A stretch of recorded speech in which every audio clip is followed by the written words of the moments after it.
अवंतिका अपने ख्वाब में अपने बचपन को देख रही थी तो उसका भाई शार्दुल शाह राजपूताने के एक गांव में फंसा हुआ था। वो अपनी पिशाची रफ्तार का इस्तेमाल करके वापस श्यामला आना चाहता था, लेकिन उसकी ताकत काम नहीं कर रही थी। उसने अंदाजा लगा लिया था कि ये उसी औषधि का असर था जिससे उस पर वीरान गांव में हमला किया गया था।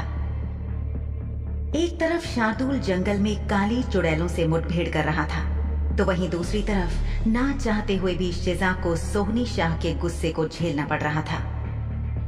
दोनों ही मजबूर थे, एक दूसरे से दूर थे और असहाय महसूस कर रहे थे। जहां शार्दुल में बहादुरी और समझदारी थी, वहीं शिजा में मासूमियत और नादानी थी।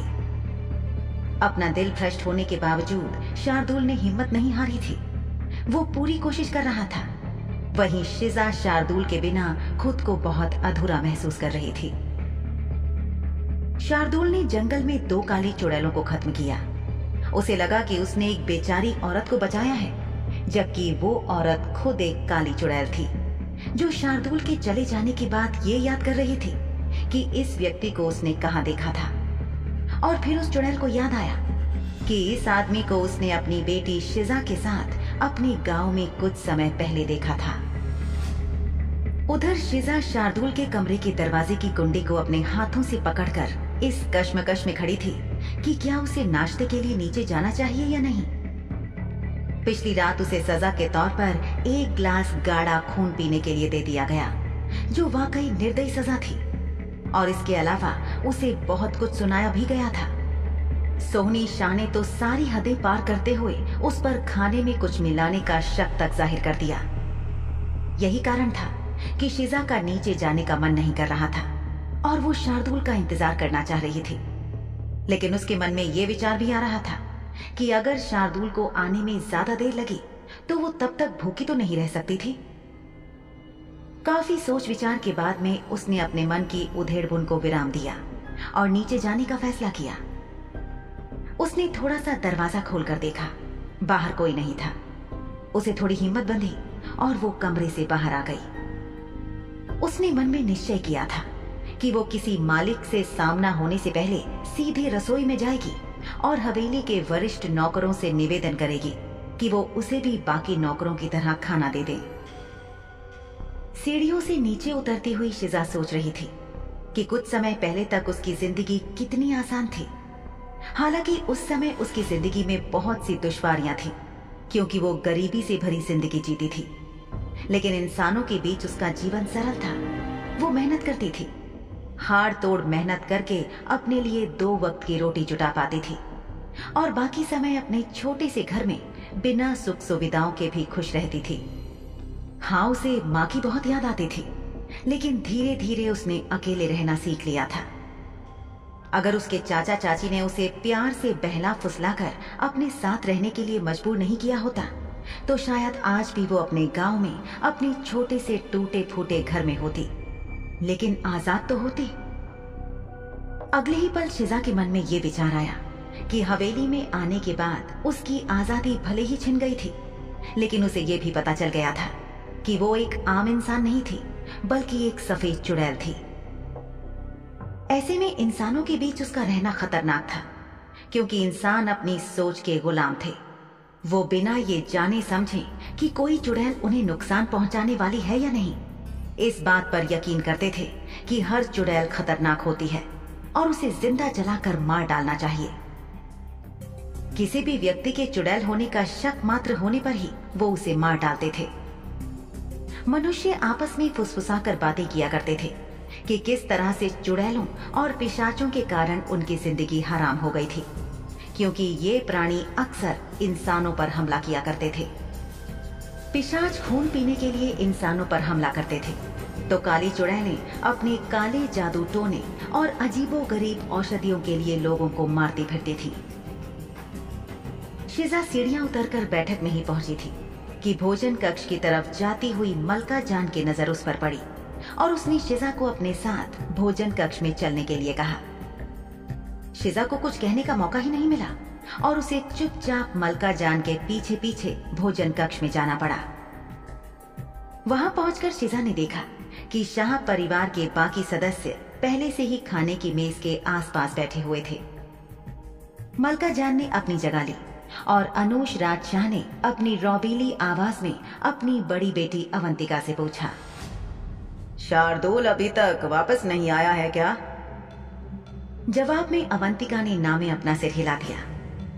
शुद्ध खून वाले पिशाच परिवार के मुखिया ने फिर शिजा की ओर देखकर उससे पूछा, क्या वो तुम्हें बताकर गया है कि वो कहां जा रहा है? जिस लहजे में अनुज राजशाह अपनी बेटी अवंतिका से बात कर रहे थे, उसकी तुलना में ये बहुत सख्त लहजा था। इस आवाज और लहजे ने शिजा को एक गुलाम होना फिर से याद दिला दिया। गुलाम यानी वो शख्स जिसकी हैसियत एक नौकर से भी बहुत नीची थी। बहरहाल वो कोई हंगामा नहीं चाहती थी, इसलिए उसने पहले अपना सिर झुकाया और फिर बड़े शाह साहब को बहुत अदब से जवाब दिया। जी साहब, शार्दुल मालिक कहकर गए थे कि वो राजपूत आने जा रहे हैं। जवाब में शिजा को कोई प्रतिक्रिया नहीं मिली, तो उसने अपना सिर उठाकर देखा कि बड़े शाह साहब वापस खाना शुरू कर चुके थे। वो उसकी तरफ देख भी नहीं रहे थे। जैसे ही शार्दुल की सौतेली बहन सोहनी शाह को ये पता चला कि उसका भाई राजपूताना गया हुआ था, उसके दिमाग में षड्यंत्र चलने लगे। वो एक चालबाज गिद्ध की तरह कब से ऐसे ही किसी मौके की तलाश कर रही थी। अपने होठों पर आई कुटिल मुस्कुराहट को सोहनी चाहकर भी रोक नहीं सकी। वो अपने भाई शार्दुल के श्यामला से दूर होने के कारण इतनी खुशी महसूस कर रही थी कि उसकी खुशी उसके दिल में समा नहीं रही थी। वो अच्छे से जानती थी कि राजपूताना से श्यामला तक का रास्ता बहुत लंबा था। बग्घी से एक तरफ आने जाने में ही 2.5 से 3 दिन लग जाते थे। इस बात का साफ साफ मतलब था कि उसका भाई बहुत जल्दी वापस नहीं आने वाला था। अपना खाना बीच में रोककर अप्रत्याशित रूप से सोहनी ने शिजा को इशारा करके कहा, यहाँ आओ और मेरी बगल में नीचे फर्श पर बैठ जाओ। बेचारी गुलाम लड़की सोहनी शाह को मना करने का मतलब अच्छी तरह से जानती थी। उसने कल रात अनजाने में एक गलती की थी, जिसके लिए उसे दंडित नहीं बल्कि प्रताड़ित किया गया था।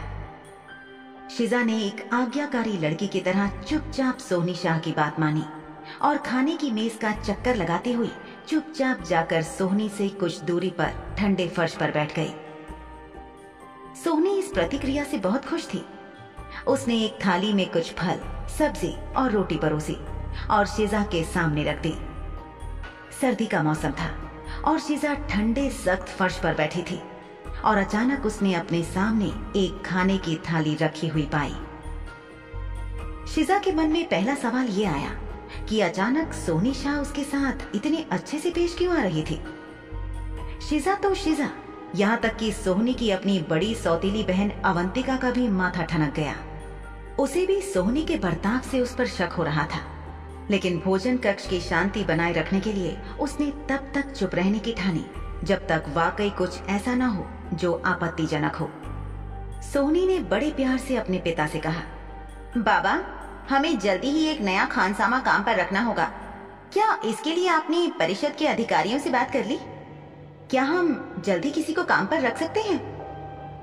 उसके पिता ने खाना खाते हुए ही उसे जवाब दिया, अभी नहीं सोहनी, फिलहाल परिषद के अधिकारी और इस मामले की छानबीन करने में लगे हुए पार्षद यहाँ के लिए गए सबूतों, बयानों और अपनी तफ्तीश में लगे हुए हैं। अभी तक जो बात सुनने में आई है उससे ऐसा लगता है कि वाकई उस खाने में हमारे दिलों को संक्रमित करने के लिए घातक जहर मिलाया गया था।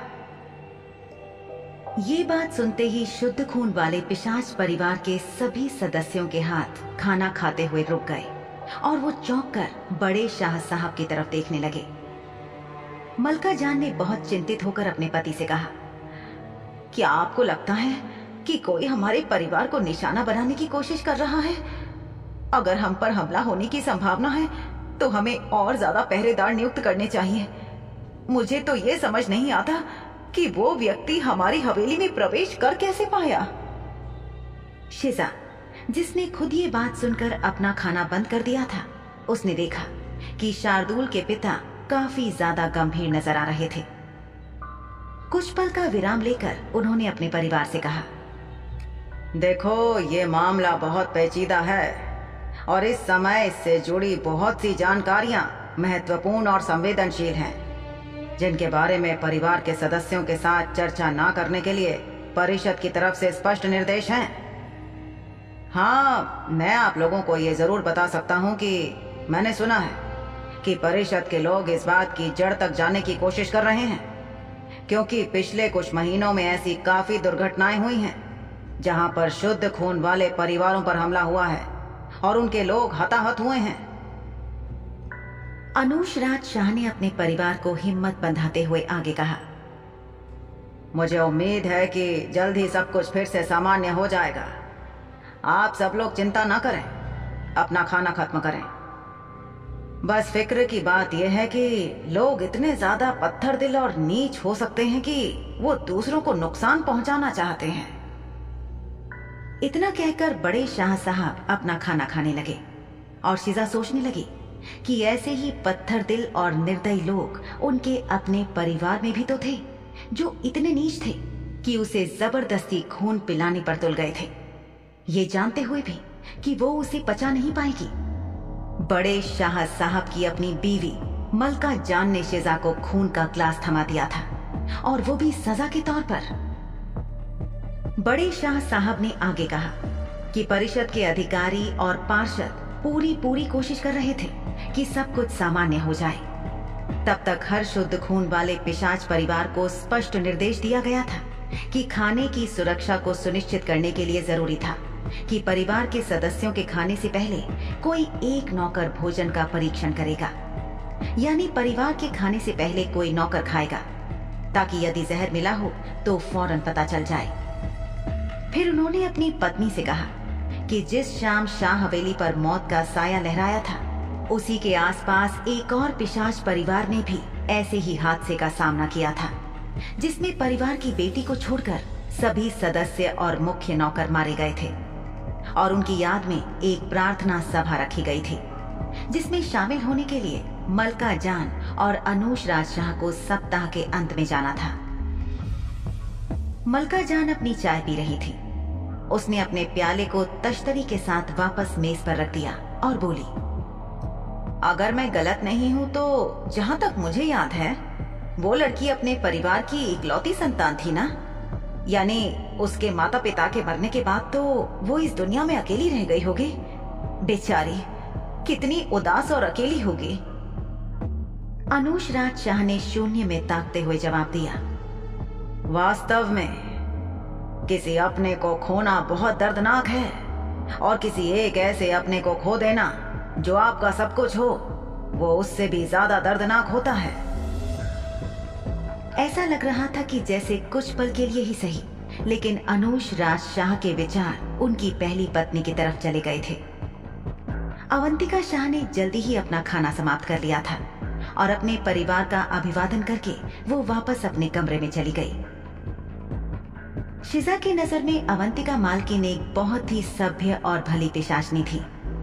उसका सरल और मिलनसार व्यवहार शाह परिवार के बाकी सदस्यों की तुलना में बहुत अच्छा और सुखद लगता था। शाह परिवार के बाकी सदस्यों का व्यवहार तो कभी कभी शिजा के लिए बर्दाश्त करना भी मुश्किल हो जाता था। न जाने क्यों, लेकिन शिजा को ये लग रहा था कि पिछली रात को जिस अनजान मेहरबान ने उसे खाने की थाली दी थी, वो शायद यही थी। उसका दिल कह रहा था कि हो ना हो वो अवंतिका मालकिन ही थी जो उसके लिए रात को खाना लाई थी। वो अवंतिका मालकिन से मिलकर उन्हें धन्यवाद देना चाहती थी, लेकिन ऐसा लग रहा था कि अभी फिलहाल उनसे बात नहीं हो पाएगी। उसे अपना खाना खत्म करने के बाद उन्हें ढूंढने के लिए जाना होगा, क्योंकि जरूरी नहीं था कि वो अपने कमरे में ही मिले। इतनी बड़ी हवेली में वो कहीं और भी हो सकती थी। भोजन की मेज पर मलका जान और सोहनी शाह के बीच इन्हीं हमलों को लेकर सामान्य बातचीत चल रही थी। बड़े शाह साहब चुपचाप अपना खाना खाने में लगे हुए थे और अवंतिका जा चुकी थी।